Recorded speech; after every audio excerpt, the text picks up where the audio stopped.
इस संसार में इंजीनियरिंग के बल पर हमारे पास हर तरह की सुविधा आ गई है, पर इंसान की खुशहाली इंजीनियरिंग या बाहरी दुनिया ठीक करने से नहीं आएगी। अगर आप बाहरी हालात ठीक करते हैं तो ये कंफर्टेबल और सुविधाजनक बन जाएगा, लेकिन खुशहाली तभी मिलेगी जब आप इसे ठीक करेंगे, वरना ये नहीं होगा। बाहरी हालात के साथ आप चाहे जो भी करें, आप उन्हें 100% वैसा कभी नहीं बना सकते जैसा आप चाहते हैं। जीवन में एक भी परिस्थिति 100% आपके मुताबिक नहीं होगी, है ना? बस थोड़ा हिस्सा आपके हाथ में होता है, कुछ आपके हिसाब से होता है, कुछ मेरे हिसाब से होता है, चलता है। दुनिया आपके हिसाब से नहीं चल रही, और आपके जीवन में एक भी इंसान 100% वैसा नहीं है जैसा आप चाहते हैं कि वो हो, है कि नहीं? आपके माता पिता, आपके बच्चे, आपके पति, आपकी पत्नी, आपके दोस्त, क्या कोई भी 100% वैसा है जैसा आप चाहते हैं? क्या कोई ऐसा है? आपका कुत्ता भी नहीं। आजकल तो वो भी मनमानी करते हैं, है ना? कोई भी आपके हिसाब से नहीं होता। ये समस्या नहीं है। समस्या ये है कि ये आपके हिसाब से नहीं हो रहा। यही समस्या है ना? अगर ये आपके हिसाब से हो रहा हो तो आप इसे कैसे रखना चाहेंगे? ये एक सवाल है। अगर ये 100% वैसा हो जैसा आप चाहते हैं तो आप इसे कैसे रखना चाहेंगे? खुश या दुखी? बिल्कुल खुश, है ना? आप जितना ज्यादा सुखद हो सकें उतना, है ना? तो अभी समस्या बस यही है कि ये वैसा नहीं है जैसा आप चाहते हैं, या ये संयोग से चल रहा है। अगर आप संयोग से जीने वाले प्राणी हैं तो आप कभी भी मुसीबत में पड़ सकते हैं, है ना? सबसे पहले वो क्या है जिसे आप मैं कहते हैं? जब आप कहते हैं मैं, तो आप किन चीजों की बात कर रहे हैं? आप अपने घर, अपनी कार, अपने कपड़ों की बात नहीं कर रहे हैं? कर रहे हैं क्या? जब आप कहते हैं मैं, तब आप इसकी बात कर रहे हैं। सब कुछ वैसा हो रहा है जैसा आप चाहते हैं, लेकिन ये एक चीज वैसी नहीं हो रही जैसा आप चाहते हैं, और यही दुख का कारण है ना? हर काम, आप जो भी काम करते हैं, आपका बिजनेस, आपने बिजनेस क्यों शुरू किया? आपने परिवार क्यों बनाया? आप करियर क्यों बनाना चाहते हैं? आप जो कुछ भी कर रहे हैं, उसे क्यों कर रहे हैं? चाहे आप मंदिर जाते हैं या बाहर जाते हैं, आप अपनी खुशहाली की ही खोज में हैं, है कि नहीं?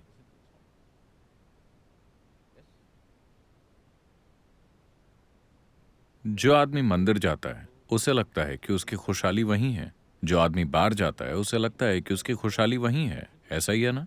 दोनों को एक ही चीज की तलाश है। दोनों ही किसी तरह के सुखद अनुभव की तलाश में हैं। कुछ लोग स्वर्ग जाना चाहते हैं। क्यों? क्योंकि विज्ञापनों में हमेशा कहा गया है कि स्वर्ग बहुत ही सुखद जगह है। अगर वो कहते कि स्वर्ग बड़ी दुख भरी जगह है, क्या आप वहां जाना चाहेंगे? तो चाहे आप ये कर रहे हो या वो, चाहे आप यहां रहना चाहते हो या स्वर्ग जाना चाहते हो, आप हमेशा सुखद अनुभव की तलाश में ही हैं। खासकर अब ये सब तो ठीक है, लेकिन मैं अपने भीतर खुश कैसे रहूं? क्या आप मेरी सास से मिले हैं? क्या आपने मेरे बॉस को देखा है? मैंने उन सबको देखा है। खासकर अगर आपका बाहरी माहौल बुरा बन गया है, तो क्या ये और भी ज्यादा जरूरी नहीं है कि आप अपने भीतर खुशी कायम रखें? किसी वजह से अगर बाहरी माहौल बुरा बन गया है, तो ये और भी ज्यादा जरूरी हो जाता है कि अपने भीतर का सुख और खुशी कायम रखें, क्योंकि बाहरी खुशी के लिए कई चीजों और लोगों के सहयोग की जरूरत होती है। कभी आप मैनेज कर लेते हैं, कभी नहीं कर पाते, लेकिन आपकी भीतरी खुशी सिर्फ एक व्यक्ति पर निर्भर है, आप। इस एक चीज को आपके हिसाब से होना चाहिए। हो सकता है कि दुनिया सहयोग ना करे, लेकिन मैं पूछ रहा हूं कि क्या आप अपनी खुशहाली के लिए सहयोग करेंगे? आप में से कितने लोगों के जीवन में 24 घंटों का कम से कम एक ऐसा हिस्सा हुआ है इतनी लंबी जिंदगी में, 24 घंटों का बस एक ऐसा हिस्सा जब आप पूरी तरह से आनंद में थे। एक भी पल की घबराहट नहीं, एक भी पल की चिड़चिड़ाहट नहीं, एक भी पल का गुस्सा नहीं, एक भी पल की अशांति नहीं। आप पूरे 24 घंटे आनंद में रहे। बहुत ही कम लोग इसके लिए हां कह सकेंगे। देखिए, अगर एक दिन खराब रहा तो बात समझ में आती है। अगर एक दिन भी वैसा नहीं हुआ जैसा आप चाहते हैं, तो आप किसी बुनियादी बात से चूक रहे हैं, है ना? हाँ, अगर एक 24 घंटे भी ठीक वैसे नहीं बीते जैसे आप चाहते हैं, तो जरूर किसी बुनियादी चीज की कमी है ना? ऐसा इसलिए है क्योंकि हम संयोग से चल रहे हैं। हम इस मानव तंत्र को चला रहे हैं इसके बारे में कुछ भी जाने बिना, इसके बारे में कुछ भी समझे बिना। मिसाल के लिए, आप अपनी कार में बैठते हैं, आपको नहीं पता कि ये 3 पैडल क्या हैं। आप मन चाहे तरीके से किसी भी पैडल को लात मारते हैं। पता है आप कितने झटकेदार ड्राइवर होंगे? अभी बस यही हो रहा है। ऐसा नहीं है कि आप शांति नहीं जानते, ऐसा नहीं है कि आप खुशी नहीं जानते, ऐसा नहीं कि आपने आनंद या परमानंद के पलों का अनुभव नहीं किया। समस्या बस ये है कि ये टिकता नहीं है ना? ये झटकेदार है। आपकी खुशहाली अभी एक झटकेदार अवस्था में है। इस पल आप अद्भुत हैं, अगले पल आप बुरे हैं। इस पल आप खूबसूरत हैं, अगले पल आप बदसूरत हैं। इस पल आप बहुत खुश हैं, अगले पल पता नहीं क्या। क्या ऐसा नहीं हो रहा? जब आप 5 साल के थे, तब आप कितने खुश थे, और आज आप कितने खुश हैं? एक दिन में खुशी के जितने पल होते हैं, ये बड़ा है या कम हुआ है? कम हुआ है। देखिए, जब आप 5 साल के थे, तो आपका खुद का कोई जीवन नहीं था। उन्होंने जो कहा आपको वो करना होता था। आज ये जीवन आपका अपना है, सब कुछ आपका है। हर वो चीज जो आपने की, आपने उसे खुशहाली और आनंद पाने के लिए ही किया। लेकिन ये कम हो रहा है। इसका मतलब है कि कोई बुनियादी गलती हो रही है ना? यहां कोई उस उम्र का नहीं है। मान लीजिए कि आपके पास एक कार थी। आपने सन 1940 में एक कार खरीदी। इसके साथ आपको 2 नौकरों की जरूरत थी, क्योंकि सुबह पुश स्टार्ट। सन 1950 में अगर आपने कार खरीदी, तो एक ही आदमी काफी है, क्योंकि क्रैंक स्टार्ट। आज आपकी सभी कारें सेल्फ स्टार्ट हैं, है ना? मैं बस इतना पूछ रहा हूं कि आपकी खुशी, आपकी शांति, आपकी खुशहाली, हम इसे पुश स्टार्ट पर रखें या हमें इसे सेल्फ स्टार्ट पर लाना चाहिए? मैं सुनना चाहता हूं। Self start. मैं केवल टेक्नोलॉजी अपग्रेड करने की बात कर रहा हूं, लेकिन अभी ये पुश स्टार्ट पर है कि नहीं? बस अगर आप इसे सजगता से चला सकें, तो आप यहां स्वयं सृष्टि के रचयिता की तरह रह सकते हैं। आप अपना जीवन ठीक वैसा बनाएंगे जैसा आप चाहते हैं।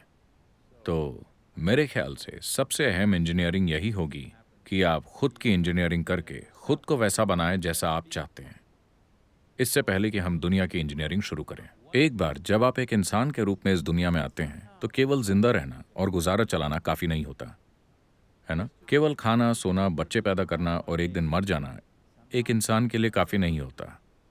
अगर आप किसी और जीव की तरह इस दुनिया में आते, तो पेट भरा यानी लाइफ सेट। जब आप एक इंसान के रूप में इस दुनिया में आते हैं, तो खाली पेट बस एक समस्या, पेट भरा सैकड़ों समस्याएं। आपका जीवन तभी शुरू होता है जब जिंदा रहने की व्यवस्थाएं हो जाती हैं, है ना? अब एक इंसान के तौर पर आप लगातार किसी और चीज की तलाश में हैं। आप संतुष्टि चाहते हैं, किसी चीज से परे जाना चाहते हैं। यह हम बाद में देखेंगे। लेकिन अभी आप चाहे जिसकी भी तलाश कर रहे हो, सबसे पहले आपको अपने जीवन के अनुभव को अपने हाथ में लेना चाहिए, है ना? जब आप 5 साल के थे, तो आपका चेहरा ऐसा था, दमकता हुआ। धीरे धीरे बहुत से चेहरे लटकते जा रहे हैं, दाढ़ी बढ़ाने की वजह से नहीं, बस ऐसे ही। आप अपने शहर में किसी भी मुख्य सड़क पर जाकर खड़े हो जाइए। हर मिनट सैकड़ों लोग आ जा रहे हैं। बहुत से लोग अपनी ड्रीम मशीन चला रहे हैं। आपको सड़क पर कितने खुश चेहरे दिखते हैं? हम्म? कितने? अगर कुछ दिखे तो अक्सर वो बच्चों के या यंगस्टर्स के चेहरे होंगे। 30 साल से ऊपर के सारे चेहरे लंबे होते हैं। उन्हें क्या हुआ है? उनमें से ज्यादातर लोगों के लिए जीवन उनकी कल्पना से कहीं बेहतर हुआ है। आप में से अधिकतर लोगों के लिए जीवन आपकी कल्पना से कहीं बेहतर रहा है। आप अपने पिता या दादा से कहीं बेहतर जीवन जी रहे हैं। मेरा मतलब भौतिक तौर पर। हाँ, क्या आप अपने पिता या दादा से बेहतर सुख सुविधाओं वाला जीवन नहीं जी रहे? अगर आपके दादाजी कोई महाराजा थे तो बात अलग है। तो ऐसा नहीं है कि आपके जीवन के साथ कुछ बुरा हो रहा है, फिर भी चेहरे लंबे होते जा रहे हैं। क्यों?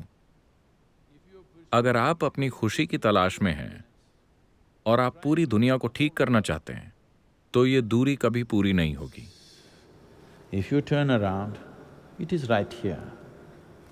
Because the basis of your experience is within you. अगर आप मुड़कर देखें तो ये यही है, क्योंकि आपके अनुभव का आधार आपके भीतर ही है। तो हम बात कर रहे हैं अपने भीतर की ओर मुड़ने की। ये एक आसान तरीका है। अपने भीतर की ओर मुड़ने की एक आसान तकनीक है। अगर आप अपने भीतर मुड़कर अपने अनुभव के आधार की लगाम थाम लें, तो फिर क्या मुझे आपको बताना होगा, प्लीज खुशी चुनिए, दुख मत चुनिए? क्या आपको ऐसे ग्रंथ की जरूरत होगी? क्या आपको ऐसी शिक्षा की जरूरत होगी? अगर आपके पास चुनाव होता तो आप निश्चित तौर पर अपने लिए सुख चुनते। इस बारे में कोई सवाल ही नहीं है। अभी परेशानी यह है कि आपने अपने चुनाव को खो दिया है। आपने ये चुनाव क्यों खो दिया? ऐसा सिर्फ इसलिए हुआ क्योंकि इस तंत्र की बुनियादी बातों को समझे बिना आप इसे चलाने की कोशिश कर रहे हैं। आपके भीतर जो हो रहा है यह संयोग से नहीं होना चाहिए। इसे आपकी इच्छा से होना चाहिए, संयोग से नहीं, है ना? क्योंकि ये जीव अभी संयोग से चल रहा है। हम तरह तरह की विश्वास प्रणालियां अपनाते जा रहे हैं। अब ये कोई विश्वास प्रणाली नहीं है, ये कोई फिलॉसफी नहीं है, ये कोई शिक्षा नहीं है, ये एक टेक्नोलॉजी है। आपको इसका उपयोग करना सीखना होगा। जब तक आप इसका उपयोग करना नहीं सीखते, ये काम नहीं करेगी।